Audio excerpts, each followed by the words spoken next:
Okay, are you ready to have me kind of play with your minds about education today?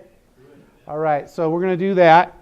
A little bit about me first. First of all, I'm an entrepreneur, I'm an investor, I do a lot of different things, but I started off just like you as a student at university and got into the Yellow Pages industry.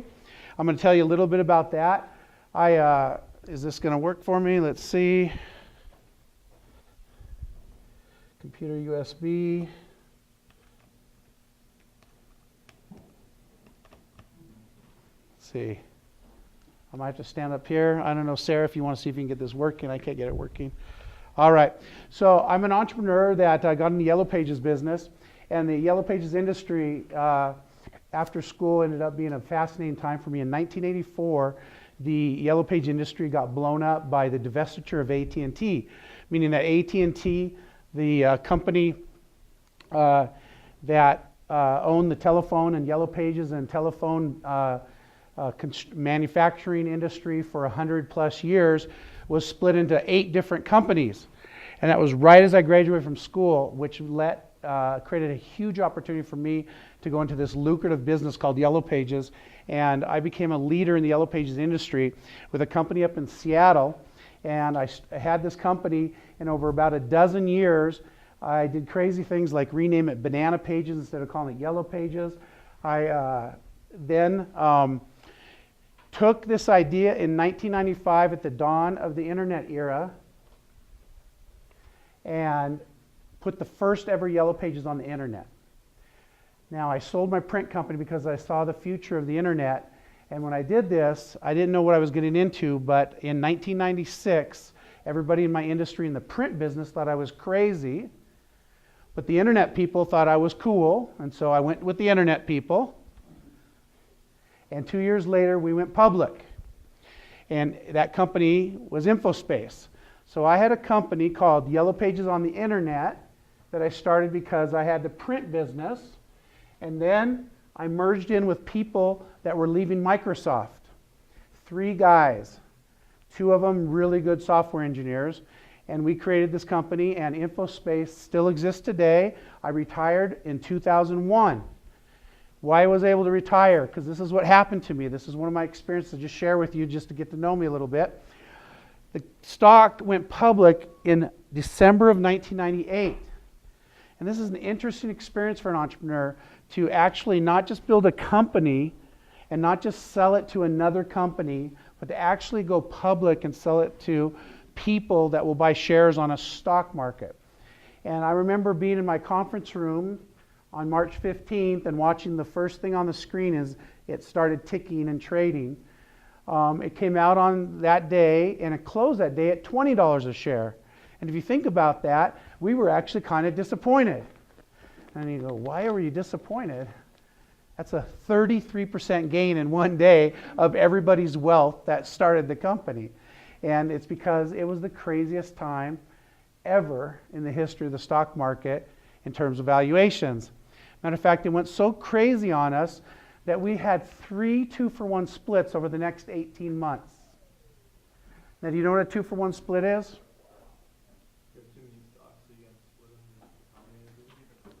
So you double the number of shares a company has and halve the price. That's mathematically a neutral event, except for it creates more market because the shares are cheaper, and people, just like when they buy stuff at a retail store, investors like to buy cheaper priced stock.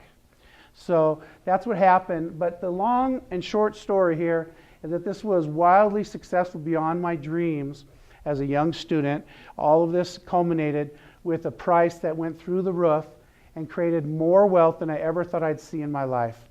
Now, this is going to be important to me for the rest of the things I want to share with you today. But this is the kind of thing that as entrepreneurs, we hope and want to have happen. There's also a life experience in here too, and I'll share this with you. In little more than 2 years, every employee at our company became a multimillionaire. Every employee. Talking about the receptionist, everyone, because we gave generous stock options, because that's what tech companies do. I saw more unhappiness, more bad results from that sudden creation of wealth, especially the younger the person was, than I ever thought I'd see. I was the second oldest person in the company at age 32. So, but when you're 24 and this happens to you, it can really mess you up. So anytime I teach an entrepreneurship class, like the course I'm teaching here at UVU, I start on the first day, and Sarah's heard me say that you're going to learn some skills and talents, and it could really reward you someday beyond what you've ever dreamed about, but it's up to you whether you let it mess up your life or not. And that's interesting, isn't it? An interesting way to look at it. So I saw 20-somethings not handle it too well. So that's me a little bit. After you become a successful entrepreneur, what do you think one of the next things you do? You become an investor in other entrepreneurs. It's very, very common. So if you had success as an entrepreneur, you start investing in other young entrepreneurs so that you don't have to work so hard, but you want to ride on their potential success. And I have done this many times. There's at least 65 different companies I've directly invested in, and hundreds of other companies indirectly invested in through funds or through other groups that were put together. And Sarah mentioned Boom Startup, which is a tech accelerator I co-founded here in Utah. And through that, we've invested in at least over 50 companies. So there's a lot of different ways to invest. I will share with you, and I put this one on here, this is the absolute worst investment I've ever made. It's an independent movie. Well, I've lost a lot of money. I've made a lot of money. Omniture was a fantastic investment, but this is an independent movie. If you ever get asked to invest in an independent movie, don't do it. Anything that is like predicting when lightning will strike, like what was that one that they did at BYU? The nerdy kid? Napoleon Dynamite. Yeah, Napoleon Dynamite. You know, that was made for, the first version was made for $20, a 7-minute film. And then they made the next version for not much more, which was a 2-hour feature-length movie. And they brought it to Sundance, and MTV and Fox Searchlight bought it for $4 million from the student who made it. All rights. And they were geniuses because that thing did $53 million in the theater and $120 million the first month DVDs went on sale. So, but it's really hard to predict which movies will succeed and how that's going to repeat itself. It's a really hard business. I've learned that. So you learn things. Okay, that's enough about me because I don't want to talk about me too much. What I want to talk about is you and where you're headed and what you're doing with your career and your educational career and where you want to head. So with that, I want to talk about a crisis in higher education that's occurring. This is something that not a lot of people are tracking or following because it's something that they want to ignore. It's contributing to a debt crisis potentially in our country. And it's important to understand as you make choices about where you're headed. So first of all, some of my comments in the next little section here are based on these two articles and research projects, one done by MIT and one done by Time Magazine. They came out in 2012, and they did a deep research on higher education and where it's headed. And these are some of the main summary points I'll share with you. Tuition costs are soaring. Who's seen that? Okay. They're still going up 7 to 10% a year, even though inflation overall is not going up that much. But then you go back and say, well, is inflation going up that much or not? Well, and it's not by the way the federal government's measuring it, but guess what? They're not putting in energy and food in their reports anymore. They're changing things. And some reports have that and some don't. So we're not sure what the inflation rate really is, but one thing we can say is that the increases in tuition costs are outpacing the increases in salaries. There's a weird economic phenomenon happening in your lifetime right now that's never happened before. Since the 2007-2008 economic debacle that happened on Wall Street and with the mortgage crisis, etc., the inflation, well, the method of fixing that problem was printing lots of money, about $12 trillion by the last count I've read about, by the world governments. The United States did at least 3 or 4 trillion. And usually that means you're going to have lots of inflation, salaries are going to go up, and hard assets are going to go up like real estate, oil, gold, silver. But we're not seeing that. And today I'm going to share some reasons behind that and why the title of my talk today is Entrepreneurship is the answer to this crisis. Now, this is important to understand as you're in college to figure out where you're headed. Student debt loads are increasing at an alarming rate. Matter of fact, there's about $1 trillion in student debt. The last 3 years, only 1 in 2 college students that graduate have gotten jobs in the majors or the areas in which they graduated. The other 50% have taken low-paying service jobs and are unable to service their debt. That's a problem. Now, because you're at a school, and even the other school in this area 10 minutes away from here are pretty affordable, not a lot of us in this area are going into serious debt. You have to pity the people that are like at Reed College in Oregon. Reed College in Oregon is a liberal arts school that costs about $25,000 a semester, and you get a humanities degree, Russian literature, something like that, and you graduate and you can't get a job. And that's a problem. And they're taking loans to finance those kind of educations. It's something you have to think about. So these are numbers in here are all adjusted for 2011 dollars so that inflation is taken into account in looking at the changes from past years. So literally from 1993 to 2011, we've had a doubling of the amount of debt that students finish college with, adjusted for inflation. That's a serious problem. Now, this is the most important slide that I'm going to share with you on this topic. This is showing that it's still, if you're going to march to the drumbeat of society and go to college and go work for the man and rent your time to someone, because that's what you do when you get a job, right? You say, I have so many hours in a day, I'm going to rent you that time, and you're going to pay me rent for using my time. And that person who rents your time, what is he doing? He leverages that and makes 7, 8, 9, 10 times as much as he pays you. Who's that? That's the entrepreneur owning the company. Right? So an entrepreneur says, maybe I should be the person on the other side of that transaction. But if you're going to go work for the man, it's still really good to get a college degree. These are the projections in 2011 dollars of what it's worth and what your lifetime earnings will be. So high school graduate, one can expect to earn $1.4 million over his or her lifetime.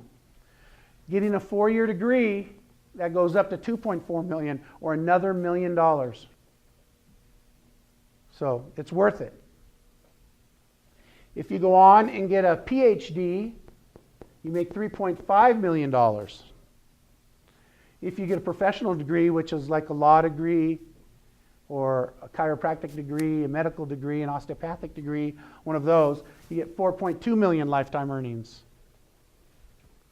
So that's kind of interesting and taking a look at this. Now, one last thing before I share a final interesting point. Massive open online courses are also disrupting higher education. We don't know where it's going to land or how it's going to work, but I don't know if any of you have heard of the name David Bradford. He's a successful local entrepreneur, and his wife Linda Bradford, he was the CEO of Fusion.io, if you've heard of that, which just got sold for a couple billion. She's got a company that's trying to take universities and literally make a 3-dimensional world where if you want to attend Harvard, it's a 3D complete replica of Harvard, even walking across the grounds and going into a building, up the stairs, sitting in a classroom, and then getting a lecture from a professor. Matter of fact, MIT has put all of their content, their product, their course content, everything online for free. Because they recognize the value of a teacher and a guide through the education process. But it's interesting. This is really disrupting things. I didn't mention in my introduction that I was at BYU for 12 years teaching entrepreneurship after I retired in 2001. And then I left in 2013 to go to Google for a year. And I was the head of Google as it brought fiber to Provo. And I spent a little over a year doing that and didn't want to wait for them anymore to go to Salt Lake. So I just moved on. But I learned and saw a lot of great things at Google. And one thing that was interesting is that they're very interested in this topic.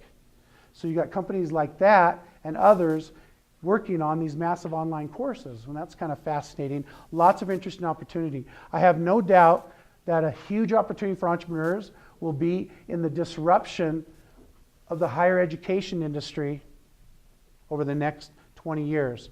That could be a good place for entrepreneurs to focus their time. Now, another interesting thing about this is that if you go back and take a look at this slide, as an entrepreneur, I look at this slide and I scratch my head. Why do you think I would scratch my head or look at this chart and go, what is going on here? Shauna, why do you think I'm looking at? You've got a slide a little previous to this one that shows what you did with the IPO, right? Yeah. Compare the two slides. Yeah, compare the two slides. Yeah, where are you on this? All over this nation, all over this world, there's entrepreneurs that would look at this the same way I look at it. Right here in Utah County, in my neighborhood, the people and the friends I have and where we hang out, which tend to be a lot of entrepreneurs, the people that Shauna knows, we look at this and we go, these are rounding errors to my lifetime earnings.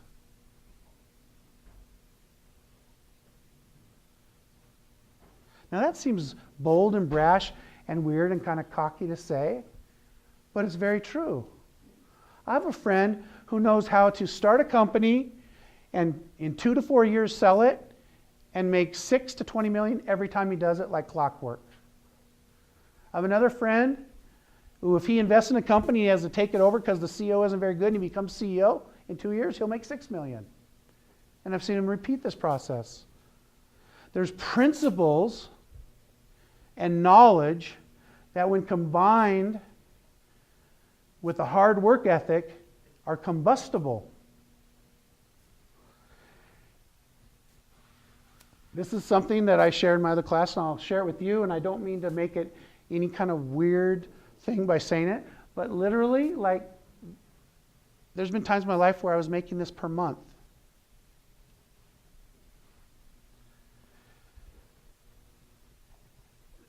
What does that all mean? Well, I'll tell you and wrap it up in a little bit later and bring that home to roost because I'm going to switch now. I'm going to switch to talking about your job and your career prospects.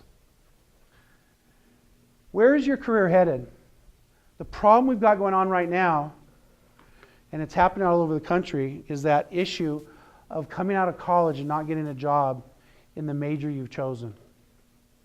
That's a very expensive way to go in life. To take 4 years and then to not get something in where you've been trained and received knowledge and been tested on and received a degree in is disheartening. The problem is you'll end up in retail, a lot of people, where you buy something for cheap and sell it for more than you paid for it. But the owners of those companies do well because they mark it up 100%. But if you work for the owners of those companies, they don't pay you very much. Who's worked in retail or has been in retail? You get paid a lot of money working for a retailer?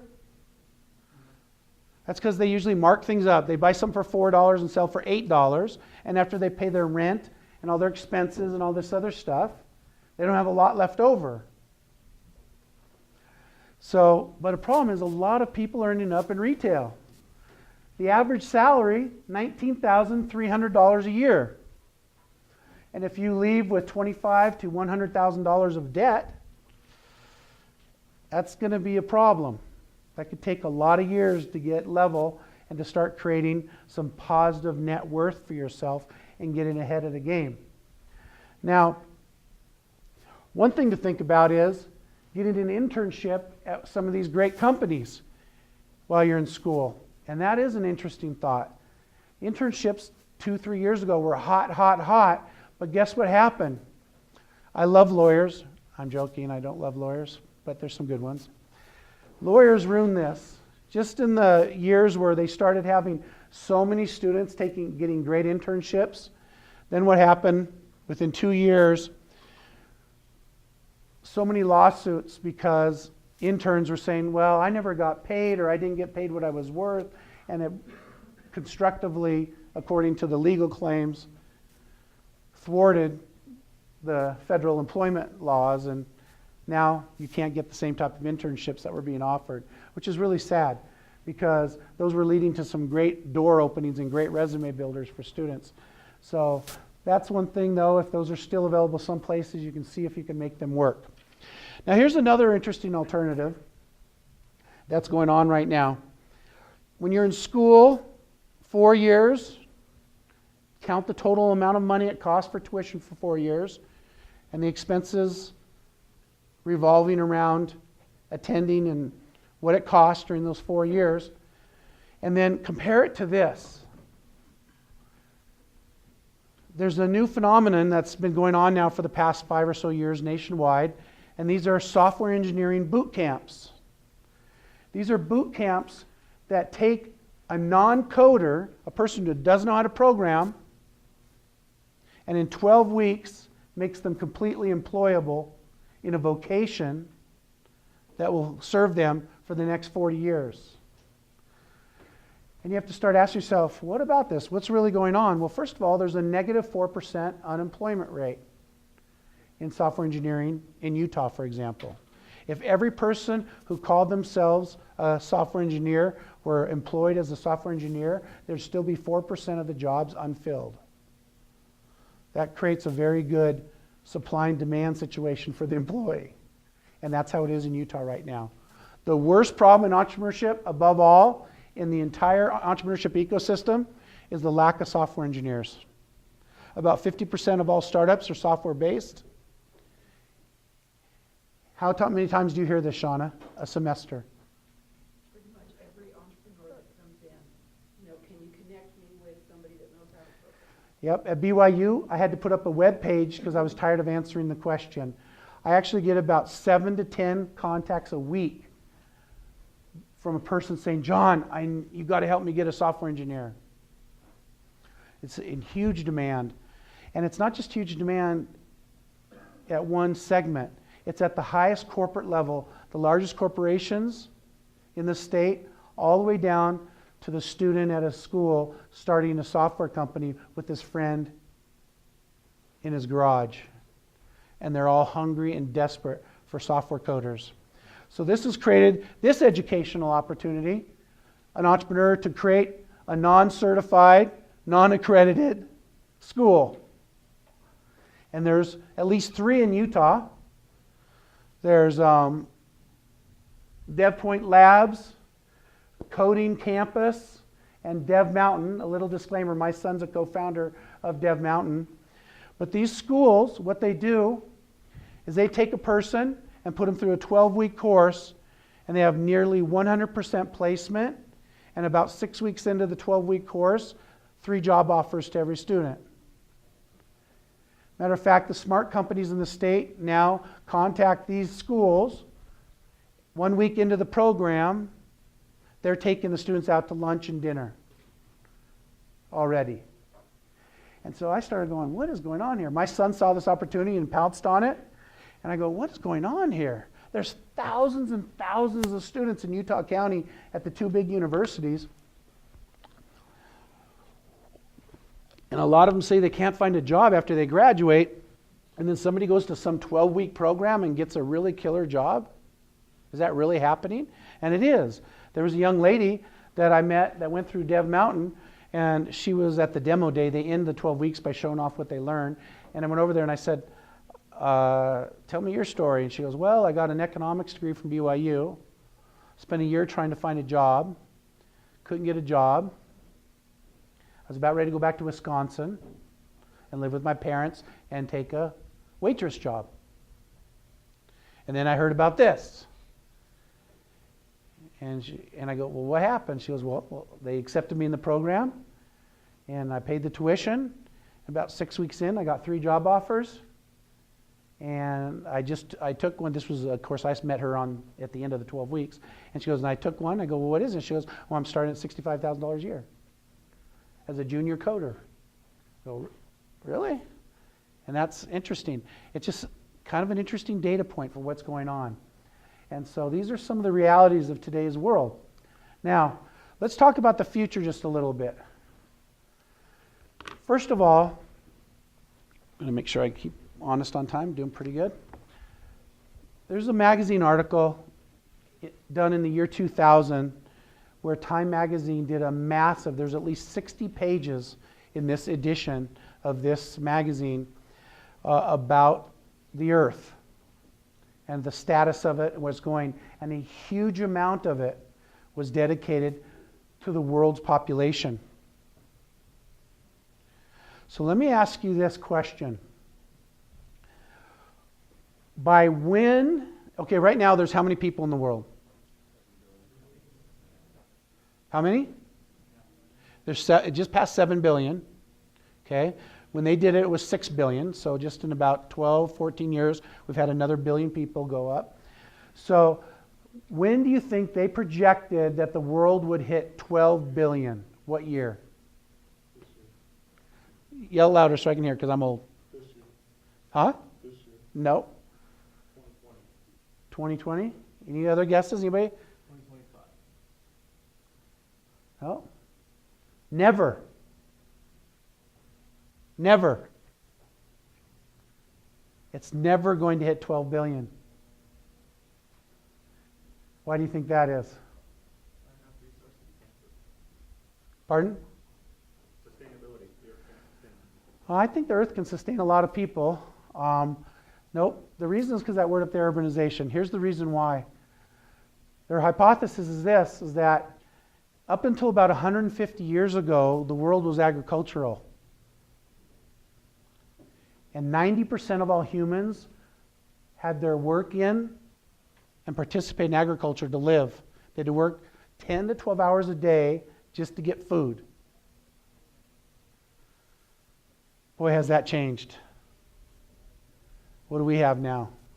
We have Costco, Walmart, Macy's, all these cheap places. I'm not even saying the expensive ones, right? The cheap ones, right? All the food you could ever want and have a few minutes from your house for cheap.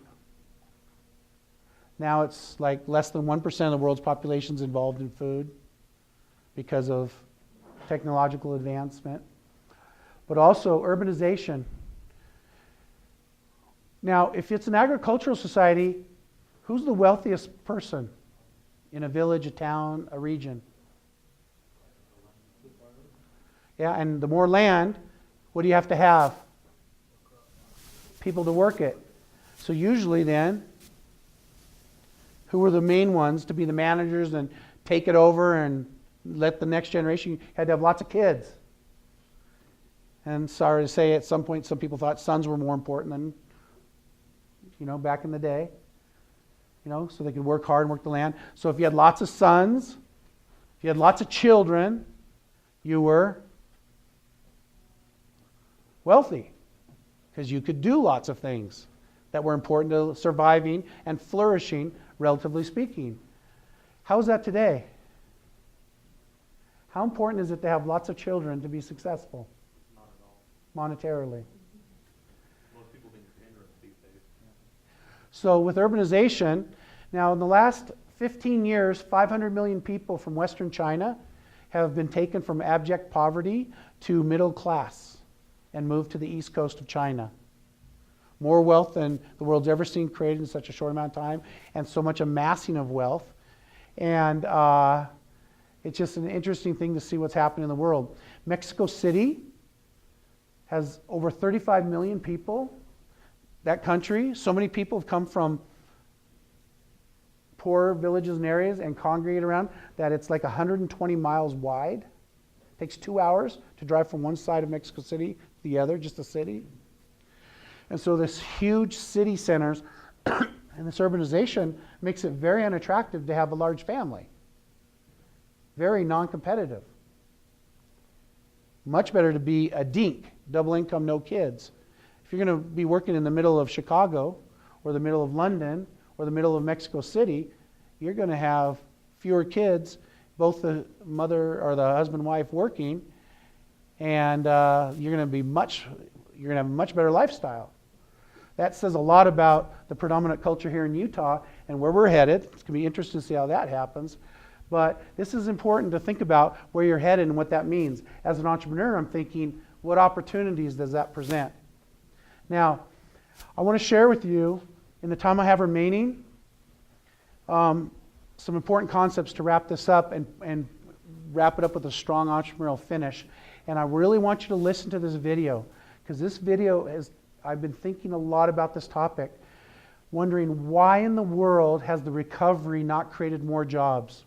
I don't know if you know this, but this touted increase in jobs recently is not being counted accurately. They're not counting the people that have given up or are working part-time that want to work full-time. The numbers are much higher. So this is something that you need to watch out for and make sure that you're preparing for this, whether you're going to go work for the man or be an entrepreneur. Oh, is this going to, am I going to get sound? I always need you to help me with that sound, don't I? One of the hallmarks of the 21st century You guys hear? is that we are all having more and more interactions with machines and fewer with human beings. If you lost your white-collar job to downsizing or to a worker in India or China, you're most likely a victim of what economists have called technological unemployment. There's a lot of it going around, with more to come. At the vanguard of this new wave of automation is the field of robotics. Everyone has a different idea of what a robot is and what they look like, but the broad, universal definition is a machine that can perform the job of a human. They can be mobile or stationary, hardware or software, and they are marching out of the realm of science fiction and into the mainstream. The story will continue in a moment.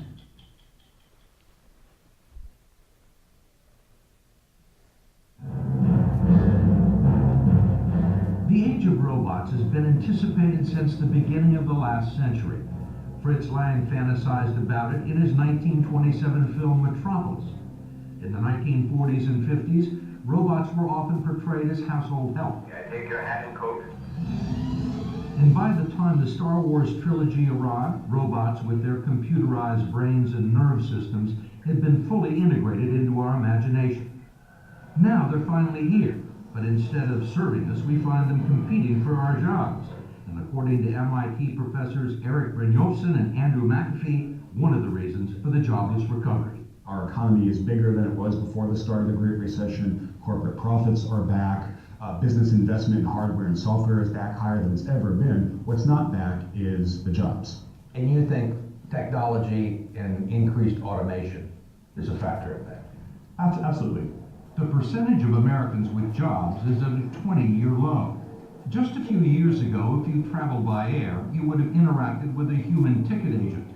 Today, those jobs are being replaced by robotic kiosks.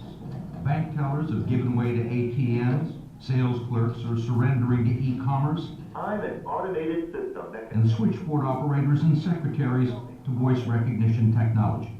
There are lots of examples of routine, middle-skilled jobs that involve relatively structured tasks, and those are the jobs that are being eliminated the fastest. Those kinds of jobs are easier for our friends in the artificial intelligence community to design robots to handle them. They could be software robots, they could be physical robots. What is there out there that people would be surprised to learn about in the robotics area, let's say? There are heavily automated warehouses where there are either very few or no people around, that absolutely took me by surprise. It's on display at this huge distribution center in Devens, Massachusetts, where roughly 100 employees work alongside 69 robots that do all the heavy lifting and navigate a warehouse maze the size of 2 football fields, moving 10,000 pieces of merchandise a day from storage shelf to shipping point faster and more efficiently than human workers ever could. We think it's part of the new American economy. Bruce Welty is CEO of Quiet Logistics, which fills orders and ships merchandise for retailers in the apparel industry. This entire operation was designed around the small orange robots made by a company outside Boston called Kiva, and can now be found in warehouses all over the country. Now, this is the order that she's filling, right, on this screen? Yes. In a typical warehouse, she'd have to walk from location to location with number tokens. And that's the innovation here, is that the product comes to her. And all of this is pre-programmed? Nobody has to sit there and tell these robots where to go? No, it's all done with algorithms. A lot of mathematics, a lot of science that went into this. Customer orders are transmitted from a computer to Wi-Fi antennas that direct the robots to the merchandise, guiding them across an electronic checkerboard with barcodes embedded in the floor panels. Once the robot arrives at its destination, it picks up an entire shelf of merchandise and delivers it to the packing station. It then speeds off to its next assignment. They know if they need to get from point A to point B and they're not carrying anything, they can go underneath the grid. We call that tunneling. So they're very smart. You'd think they'd run into each other. Yeah, you think that, but it never happens. If you had to replace the robots with people, how many people would you have to hire? Probably 1.5 people for every robot. So it saves you a lot of money. Yes. And it's not just going on in warehouses. El Camino Hospital in California's Silicon Valley has a fleet of robots called tugs that ferry meals to patients, medicines to doctors and nurses, blood samples to the lab, and dirty linen to the laundry. A hospital spokesman told us the tugs are supposed to supplement nurses and hospital staff, not replace them. But he also believes that robots and humans working together is the beginning of a new era. Robots are now wielding scalpels for surgeons, assisting in the most delicate operations, allowing them to see and snip their way through prostate surgeries with minimal damage. And they've begun filling prescriptions in hospital dispensaries and local pharmacies. Economic evolution has been going on for centuries, and society has always successfully adapted to technological change, creating more jobs in the process. But Eric Brynjolfsson and Andrew McAfee of MIT think this time may be different.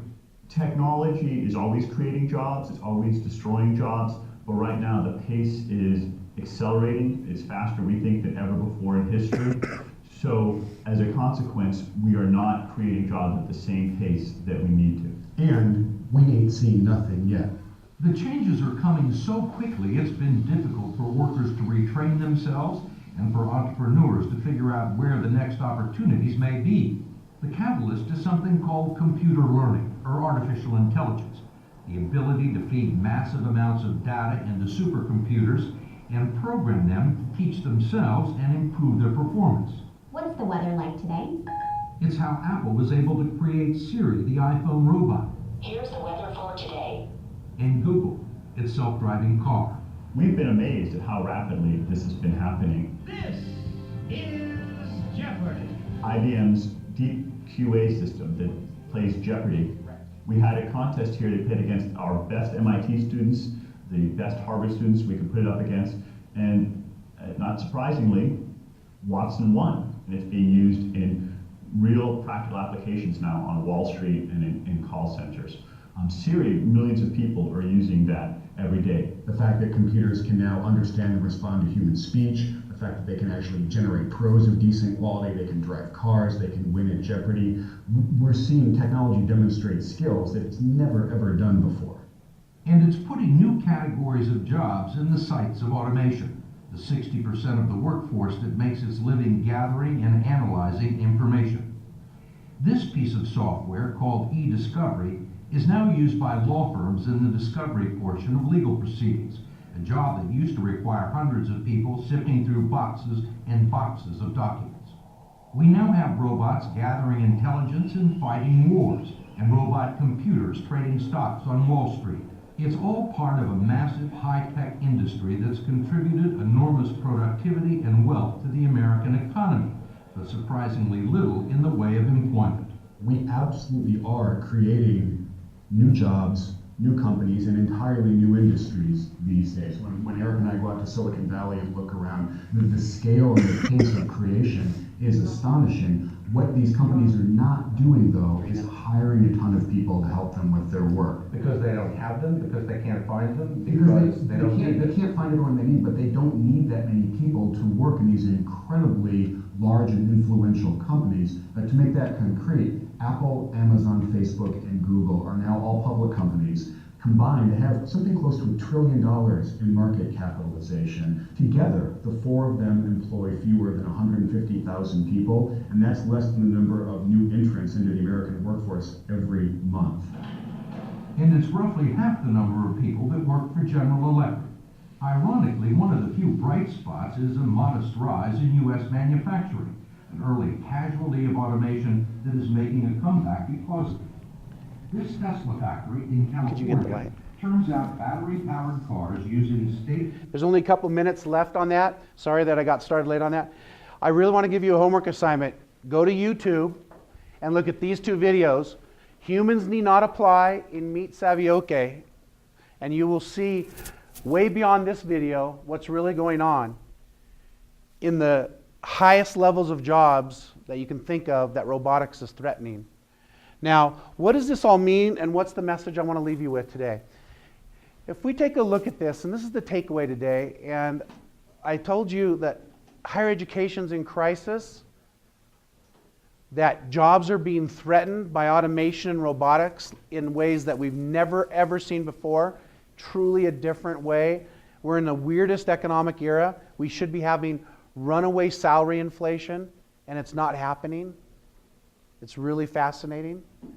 Now, if this is the people, and these are the blue-blooded, super smart, right connected people, whatever you want to call it, here's the rest of us. And only a certain segment of them and the rest of the people are going to be entrepreneurs. Again, who is an entrepreneur? It's somebody who takes advantage of opportunities that they're seeing in the marketplace. Now, the question is this. A lot of these people are going to be shifted to low-paying service jobs, displaced, and I don't know what.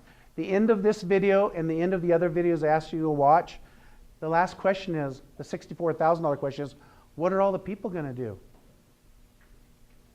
What are all the people going to do? And nobody has an answer to that because the predictions and the projections are astounding. Thank goodness we're not going to hit 12 billion people, right? So here's the message. Entrepreneurship is creating your own job, but it's much more than that.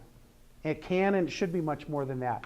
It's also about owning and controlling the robots and the other threats, leveraging them to your benefit instead of being displaced by them. So I'm submitting to you that this thing we call entrepreneurship is about much more than just making a job for yourself and making the same kind of salary you could maybe make working for somebody else. It's about protecting your future and the future of your children and your grandchildren. And the more you look into what I've shared today and research it, you'll see that these are important decisions to your future.